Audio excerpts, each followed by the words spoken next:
So, you like hands and fingers? I'm pretty fond of mine, personally. They come in handy for a wide variety of tasks. You know, writing, drawing, eating, cleaning, playing video games, foreplay, and demonetized. Son of a bitch. If you've got a nice set of hands to stroke your beard with, be a shame if you did some longsword sparring and something bad happened to them, like getting crushed. So good protection is pretty vital here, especially if you do manual labor, but in general, I mean, who doesn't like to preserve their hands? And for longsword sparring in particular, you can get struck pretty hard. And over the years, I've gone through a variety of different gloves, and they all have issues. The ones that I used previously from sparringglove.com are pretty good, but they have their weaknesses. Like the wrist, for example, is an entire weakness in and of itself, because in order to allow you to move the wrist freely, they designed a flexible cuff which doesn't protect your wrist as well as maybe it should, particularly against longswords. So these days, my go-to gloves are the Spez heavy gloves, and at Blunt Iron, these are the standard. Almost everybody who owns their own gloves has a pair of Spez, and for good reason. They work, particularly at Blunt Iron. Before I joined that historical martial arts school, and I tried to figure out HEMA with a few friends, practicing on our own, we could get away with lacrosse gloves. It would hurt every now and then, but there was no major risk. But at Blunt Iron, the sparring intensity is a little higher. Depending on who you spar with, the risk may be more than a little higher. Hi, Greg. So, what makes these so protective? Well, for one, they're the clamshell type. They don't have separate fingers, and these are really thick, high-impact plastic.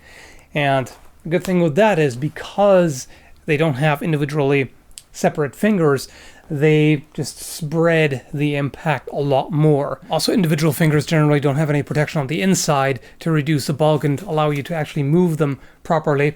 Now, generally, these are not exposed because you close your fingers around the handle of your sword, of course.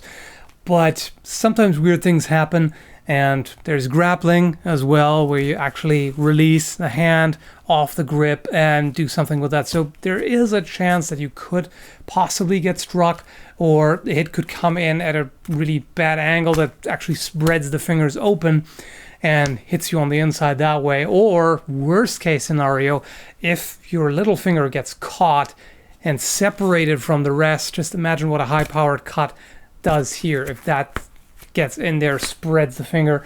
Worst case scenario, the finger could be almost ripped off or broken severely. It's not a high risk, not a high chance of that happening, but I'd rather be on the safe side rather than having my hand ripped apart, just in case. There's also no concerns with the Spez heavy gloves because everything is encased in thick plastic.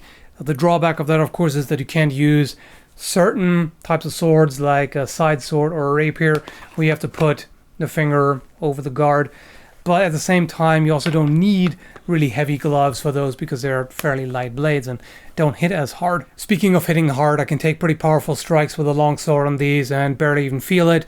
I can even flip around this sword and just bash that with the guard or even the pommel. Yeah, these are pommel safe. I can really barely even feel it. They are of course fairly bulky and somewhat restrictive, although not as bad as you might think at first glance.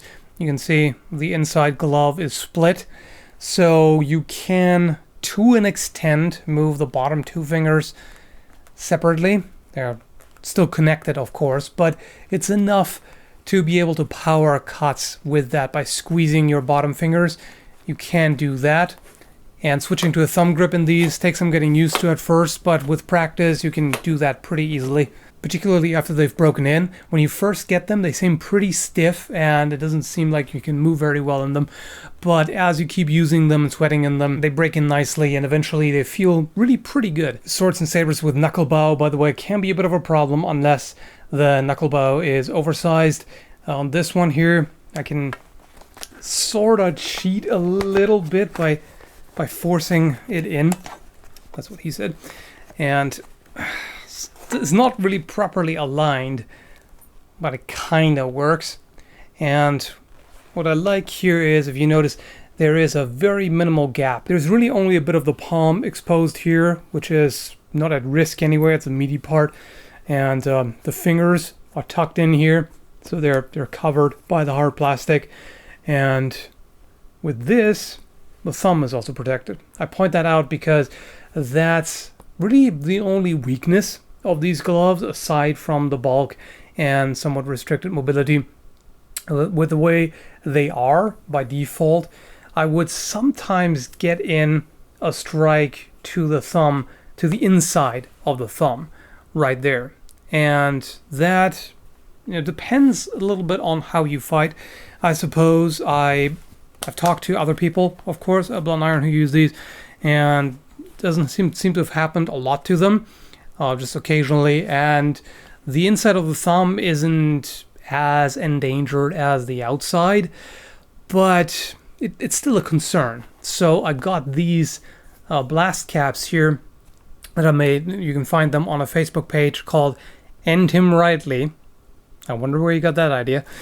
And so these really fix that kind of issue. I've had that a couple of times where a cut would come in on the inside, catch that. So when you install these, they curve more around the tip of the thumb and give you protection on the inside. The standard ones also protect the tip of the thumb. That's of course very important. You wouldn't want to get a sword strike to the tip. That's not fun. And so these, because they curve around more, they really give you plenty of protection, especially when the thumb wraps around something. It's completely hidden away, no problem there. And I recorded installing them. It comes with everything you need. There is a specialized drill bit that you can use to drill out the rivets, and putting these on is really pretty simple. It takes like 10 or 15 minutes maybe, and they make quite a difference in my opinion. They don't limit the movement of the thumb much, at least I don't find much of a difference. Even when switching to a thumb grip, I don't find they interfere, and they give you just a bit of extra peace of mind.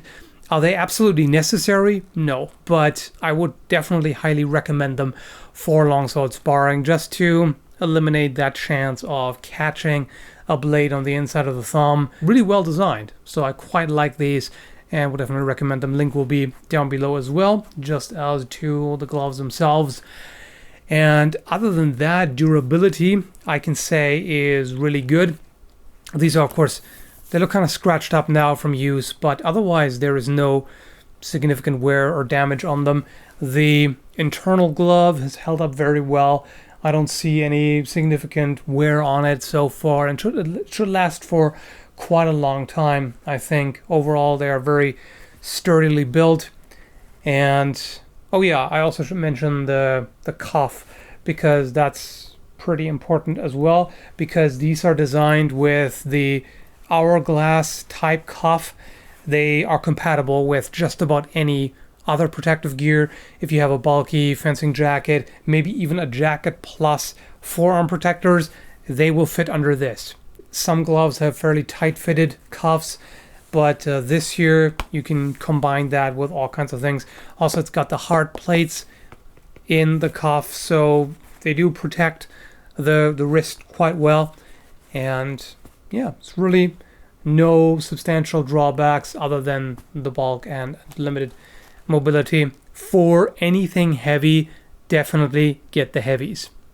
It just makes sense. After having used them regularly for, I think, at least about a year, I have full confidence in them. You could probably even have a real sword fight with sharp blades in these and your hands will be fine, but I wouldn't recommend doing that.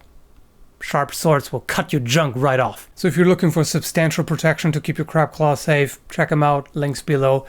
As far as finger gloves in general are concerned, at least for intense longsword sparring or any sparring with relatively heavy blades, I'd suggest waiting for the pro gauntlets like everybody else. They seem to be very promising.